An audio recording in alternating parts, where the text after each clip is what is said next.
So talking a little bit more about plumbing. So it's called Groundworks Plumbing. There's a lot of math and measures and flow and all that sort of stuff. It is complicated, it's complex. Had to learn all about it. Never done any of it in my life.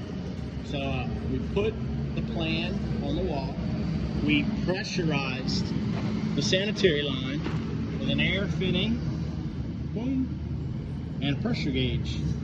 And then we let it sit for like 24 hours. We did have a little leak, so we found our leak, repaired our leak. Then after that, we cut all the pipes off, the tops off everything, filled the system full of water, left it for 24 hours. Found that we still had a teeny tiny little leak.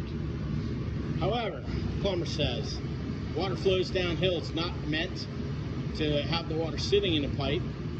And did you ever see the water? Could you see the leak? I said, no, I could never see the leak. He said, the water's going to flow downhill, flow out of the building. It is not a pressurized system. There is nothing to worry about. It's a little kind of crazy that you have to put your plumbing under pressure to test it and then fill it full of water to test it.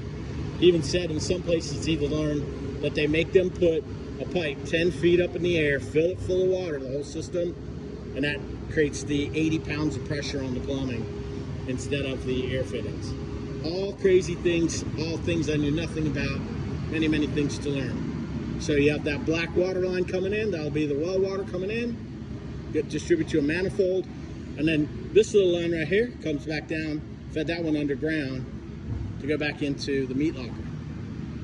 I don't know why, I just wanted water back there, just in case. Teeny little line.